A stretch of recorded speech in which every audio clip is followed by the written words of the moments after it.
మాజీ ముఖ్యమంత్రి వైఎస్ఆర్సీపీ అధినేత వైఎస్ జగన్మోహన్ రెడ్డి పర్యటనలంటే కూటమి ప్రభుత్వం ఎందుకంత కలవరపడుతుంది? ప్రజా సమస్యలపై ఆయన చేస్తున్న పోరాటాన్ని అడ్డుకునేందుకు ఎందుకన్ని కుట్రలు చేస్తుంది? Sakshi TV managing editor Kancharla Yadagiri Reddy విశ్లేషణ చూద్దాం. మా నమ్మకం నువ్వే జగన్, మేం నమ్ముతాం నిన్నే జగన్. నువ్వే జగన్, నువ్వే జగన్, మా నమ్మకం నువ్వే జగన్, నిన్నే జగన్, నిన్నే జగన్, మేం నమ్ముతాం. ఆంధ్రప్రదేశ్ రాజకీయాల్లో అధికార మార్పిడి జరిగి 2 ఏళ్లు కావస్తున్న ప్రజాక్షేత్రంలో మాజీ ముఖ్యమంత్రి వైఎస్ఆర్సీపీ అధినేత వైఎస్ జగన్మోహన్ రెడ్డికి లభిస్తున్న జనాదరణ ఏమాత్రం తగ్గలేదని క్షేత్రస్థాయి పరిణామాలు స్పష్టం చేస్తున్నాయి. ప్రతిపక్ష హోదాలో ఉన్న అధికార పక్షపు వేధింపులు, కేసులు ఎటు నుంచి ఎదురవుతున్నా ప్రజల కోసం గళమెత్తడంలో జగన్మోహన్ రెడ్డి అంగుళం కూడా వెనకడుగు వేయడం లేదు. అయితే ఆయన పర్యటనలకు స్వచ్ఛందంగా తరలివస్తున్న ఈ అపూర్వమైన జన సునామీని చూసి ఓర్వలేని కూటమి ప్రభుత్వం, ముఖ్యంగా అధికార తెలుగుదేశం పార్టీ రకరకాల ఆంక్షలు, భద్రతాపరమైన కుట్రల ద్వారా ఆయనను జనం నుంచి దూరం చేసేందుకు శతవిధాల ప్రయత్నిస్తోంది. గడిచిన 2 ఏళ్ల కాలంలో సమాజంలోని ప్రతి వర్గాన్ని, ప్రతి రంగాన్ని వేధిస్తున్న ప్రధాన సమస్యలపై జగన్మోహన్ రెడ్డి నేరుగా పోరాట రంగానికి దిగారు. ముఖ్యంగా రాష్ట్రంలో వ్యవసాయ రంగం తీవ్ర సంక్షోభంలో కూరుకుపోయిన వేళ ఆయన అన్నదాతలకు కొండంత అండగా నిలిచారు. గుంటూరు మిర్చి యార్డును సందర్శించి గిట్టుబాటు ధర లభించక దళారుల చేతిలో మోసపోతున్న మిర్చి రైతుల బాధలను ప్రభుత్వం దృష్టికి తీసుకెళ్లారు. ఆ సమయంలో ప్రభుత్వం కేసులు పెట్టి అడ్డుకోవాలని చూసినా ఆయన వెనక్కి తగ్గలేదు. ఉమ్మడి తూర్పుగోదావరి జిల్లా దేవరపల్లిలోని పొగాకు కొనుగోలు కేంద్రాలను సందర్శించిన సమయంలో వ్యాపారుల సిండికేట్ వల్ల నష్టపోతున్న పొగాకు రైతులకు మద్దతుగా నిలిచి కనీస మద్దతు ధర కల్పించి ప్రభుత్వమే నేరుగా కొనుగోలు చేయాలని డిమాండ్ చేశారు. ప్రకాశం జిల్లా పొదిలిలో నీటి ఎద్దడి, పంట నష్టంతో సతమతమవుతున్న రైతులను పరామర్శించారు. పలమనేరులో ఉద్యాన పంటల రైతులు, టమాటా, మామిడి రైతులు గిట్టుబాటు ధర లేక రోడ్డెక్కినప్పుడు వారి వద్దకే వెళ్లి ధైర్యాన్ని నూరిపోశారు. కేవలం రైతాంగ పోరాటాలకే పరిమితం కాకుండా విద్య, వైద్య రంగాలను కాపాడేందుకు జగన్మోహన్ రెడ్డి చేపట్టిన మహా ఉద్యమాలు రాష్ట్ర స్థాయిలో సంచలనం సృష్టించాయి. కూటమి ప్రభుత్వం నూతనంగా అందుబాటులోకి తెస్తున్న ప్రభుత్వ మెడికల్ కాలేజీలను పీపీపీ విధానం పేరుతో ప్రైవేటీకరించేందుకు ప్రయత్నిస్తోందని ఆరోపిస్తూ ఆయన చలో మెడికల్ కాలేజెస్ ఉద్యమానికి పిలుపునిచ్చారు. సామాన్యుడికి ఉచిత వైద్యం, పేద విద్యార్థులకు ఉచిత వైద్య విద్య దూరమవుతాయని హెచ్చరిస్తూ రాష్ట్ర వ్యాప్తంగా 1 కోటి సంతకాల సేకరణ కార్యక్రమాన్ని విజయవంతంగా నిర్వహించారు. ఆ భారీ ప్రజా తీర్పు ప్రతులను స్వయంగా గవర్నర్కు సమర్పించి ప్రభుత్వ నిర్ణయాన్ని నిరసించారు.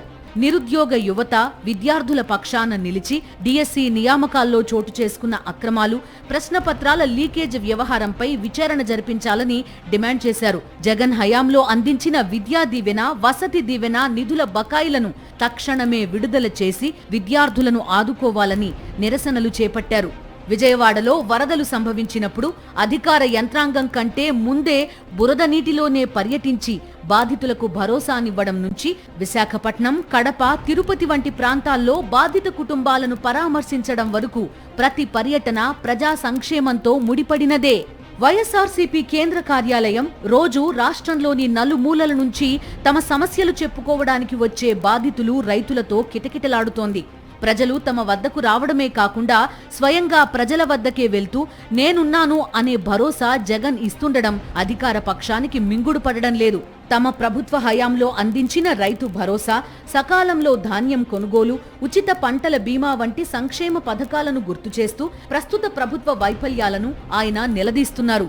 ఈ క్రమంలోనే ప్రతిపక్ష నాయకుడిగా ఉన్న జగన్మోహన్ రెడ్డి పర్యటనలకు రక్షణ కల్పించాల్సిన ప్రభుత్వం భద్రతాపరమైన అంశాల్లో తీవ్ర నిర్లక్ష్యం వహిస్తోందనే విమర్శలు వ్యక్తమవుతున్నాయి. మాజీ ముఖ్యమంత్రిగా ఆయనకు ఉన్న Z+ కేటగిరీ సెక్యూరిటీ నిబంధనలను క్షేత్రస్థాయిలో ప్రభుత్వం బొందపెడుతోంది. దేవరపల్లి, పొదిలి పర్యటనల సమయంలో కనీస ముందస్తు సమాచారం లేకుండా రాత్రికి రాత్రే భద్రతా బలగాలను ఉపసంహరించుకోవడం, హెలిప్యాడ్ల వద్ద రక్షణ కల్పించకపోవడం, రూట్ క్లియరెన్స్ సరిగా ఇవ్వకపోవడం వంటి పరిణామాలు తీవ్ర అనుమానాలకు తావిస్తున్నాయి. వేలాది మంది ప్రజలు, అభిమానులు తరలివచ్చే ప్రాంతాల్లో నామమాత్రపు భద్రత కేటాయించడం ద్వారా తొక్కిసలాట మాటలు లేదా ప్రమాదకర పరిస్థితులు సృష్టించి ఆ నిందను జగన్ పైనే నెట్టి ఆయన పర్యటనలను అడ్డుకోవాలనే దుర్మార్గమైన ఆలోచన స్పష్టంగా కనిపిస్తోంది. ప్రతిపక్ష నేత ప్రజాక్షేత్రంలోకి రాకుండా చేయడానికి పోలీసులు అధికారులను అడ్డం పెట్టుకుని ప్రభుత్వం అనేక రకాల ఆంక్షలు విధిస్తోంది. పర్యటనలకు చివరి నిమిషం వరకు అనుమతులు నిరాకరించడం, రోడ్లకు అడ్డంగా బ్యారికేడ్లు, కంకర లారీలను పెట్టడం, వైఎస్ఆర్సీపీ నాయకులను ముందస్తుగా గృహ నిర్బంధం చేయడం, వాహనాలు రాకుండా దారులను మళ్లించడం వంటి చర్యలకు దిగుతున్నారు. అయినప్పటికీ పోలీసుల ఆంక్షల గోడలను బద్దలు కొడుతూ కిలోమీటర్ల కొద్దీ కాలి నడకన వేలాదిగా తరలివస్తున్న ప్రజలు జగన్కు నీరాజనాలు పడుతున్నారు.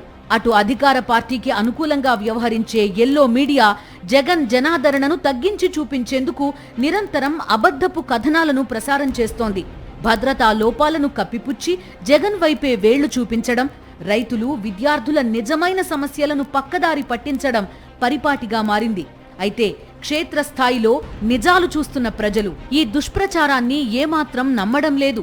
ప్రజాస్వామ్యంలో అధికార బలం కంటే ప్రజాబలమే తుది తీర్పునిస్తుంది. కుట్రలు, తప్పుడు కేసులు, ఆంక్షలు, మీడియా దుష్ప్రచారాలు తాత్కాలికంగా ఇబ్బంది కలిగించవచ్చు, కానీ జన హృదయాల్లో నిలిచిన నాయకుడిని ప్రజల నుంచి వేరు చేయలేవు. గడిచిన 2 ఏళ్ల కాలంలో జగన్మోహన్ రెడ్డి చేపట్టిన పోరాటాలు, ఆయనకు ప్రజల నుంచి లభిస్తున్న అపూర్వ స్పందన కూటమి ప్రభుత్వానికి నిద్ర లేకుండా చేస్తున్నాయనడంలో ఎలాంటి సందేహం లేదు. కక్ష సాధింపు రాజకీయాలు మాని ప్రతిపక్ష నేతకు తగిన భద్రత కల్పిస్తూ ప్రజల సమస్యలను పరిష్కరించడంపై ప్రభుత్వం దృష్టి సారించాల్సిన అవసరం ఎంతైనా ఉంది. మరిన్ని అప్డేట్స్ కోసం ఛానల్ను సబ్స్క్రైబ్ చేయండి. నోటిఫికేషన్స్ కోసం బెల్ ఐకాన్ పై క్లిక్ చేయండి.